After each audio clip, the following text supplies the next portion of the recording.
नमस्कार, जनसबूत न्यूजमध्ये आपल्या सर्वांचं स्वागत। आज आपण मोहोळ तालुक्यातील वडवळ येथे आलेलो आहोत आणि हा विषय आहे की सरकारी रस्त्याचा प्रश्न आहे। त्या संदर्भात इथले नागरिक आपल्यासोबत आहेत, त्यांचं म्हणणं काय आहे ते आपण आता जाणून घेणार आहोत। नमस्कार सर। नमस्कार। नाव काय आपलं?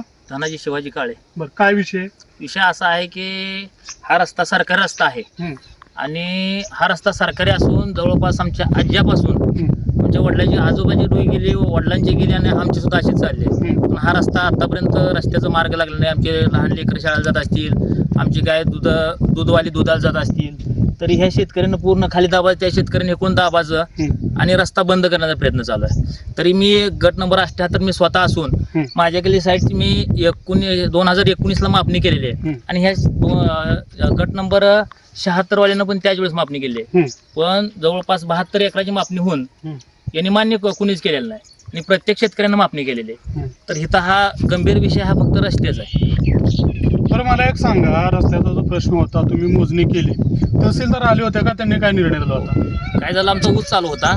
ऊस चालू असताना ह्या शेतकऱ्यांनी वाटेच्या एक लाईनला दोंड टाकले आणि काय लाकडाची ओंडकी टाकली। त्यामुळं रस्ता अपुरा झाल्यामुळे ते ट्रॅक्टर किंवा टेलर तिथं बसू शकत नव्हता। त्यावेळेस आम्ही तहसीलदारकडे कंप्लेंट दिली। त्यावेळेस तहसीलदार साहेब आले, बनसोडे वगैरे, बहुतेक बनसोडे नाव होतं वाटतं त्यांचं। ते तहसीलदार साहेब आले, बेडसे पाटील, बेडसे पाटील आले आणि तिने सांगितल्यावर मग ठीक आहे म्हणली, काय दूध द्यायला झाडे आम्ही काढून घेऊ म्हणली। काढून घेऊ म्हणल्यानंतर स्वतः इथपर्यंत त्यांनी तहसीलदार आणि तलाठी आणि कोतवाल गणेश पवार हे पण आले। त्यावेळेस महागारी गेल्यानंतर परत ऊस वगैरे गेले। ऊस गेल्यानंतर परत आम्ही तोडू शकलो नाही, कारण तिकडे आम्ही जर तोडली तर उद्या आमच्यावर म्हणजे आमच्याकडे का तोडली म्हणलं तर उद्या तिथं सरकारी दोंड्याचा पॉईंटच दिला नाही तर आम्ही कसं तोडणार रस्त्यावर म्हणून। मोजणी तर केली बोललात ना? हो, मापणी केली पण त्यांनी मान्य केलं नाही ना। नाव काय त्या शेतकऱ्याचं? तानाजी मारुती गुण। तानाजी मारुती गुण। बरं, मला एक सांगा, ज्यावेळेस मोजणी चालू होती त्यावेळेस ते शेतकरी इथं आले होते? हो, त्यांना स्वतः त्यांनी मापणी केली होते की। ठीक आहे, सगळं सर्वांना माहिती आहे, यांना पण विचारा एकदम। नमस्कार। नमस्कार। नाव काय आपलं? वसंत सत्याबा काळे। ना विषय काय? विषय वाटतच आहे, दुसरं काय विषय नाही। वाट असता काटाड्या खाली दाबते, त्याच्याकडलं क्लिअर तर आपल्याला दिसतंय की, आणि इकडल्या तोडू देत नाही, जाता येत नाही अंधारचं, काय करायचं मग? त्यांच्याशी बोलण्याचा प्रयत्न केला का? जो शेतकरी आहे त्याच्याशी बोलण्याचा प्रयत्न केला का? प्रशासनाला सांगण्याचा प्रयत्न केला का? मग आम्ही तोडू दे म्हणलं, हे वाट तोडू देत नाही। काय प्रॉब्लेम काय नेमका? प्रॉब्लेम म्हणजे काय, वाटत माझं राहणं आहे म्हणजे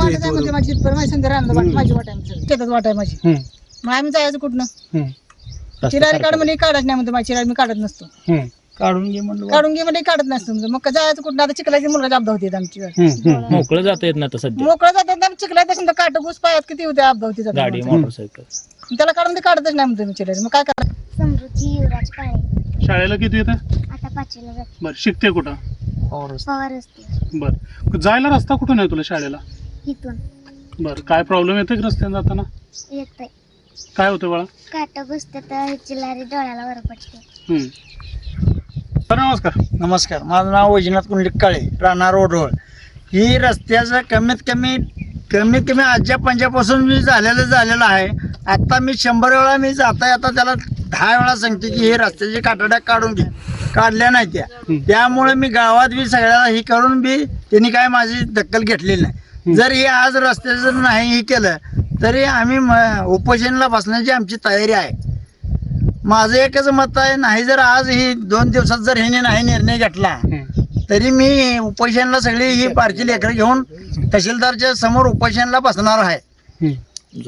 विषय काय होतोय, तो शेतकरी काय म्हणतोय? त्या शेतकऱ्याला 100 वेळा सांगितलं की तुझं जर रान असलं, आमच्यात जर निघत असलं तरी तुझी मापणी करून घे म्हणून आज 1 वर्ष झालं मी सांगतोय। बरोबर 1 वर्ष मापणी केल्यापासून तरी मान्य केली नाही, पण अजून बी करतो म्हणल्यानंतर 1 वर्ष झालं मी जाणवतोय।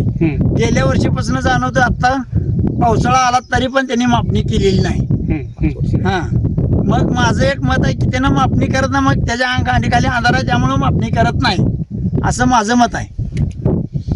तर इथल्या जनतेचं म्हणणं आहे, जर प्रशासनाने त्वरित निर्णय नाही घेतला तर तहसील कार्यालयासमोर जाऊन मुलाबाळांसोबत उपोषण करणारा असा त्यांनी थेट इशारा प्रशासनाला दिलेला आहे। जनसबूत न्यूजसाठी मी गणेश चौगुले, मोहोळ।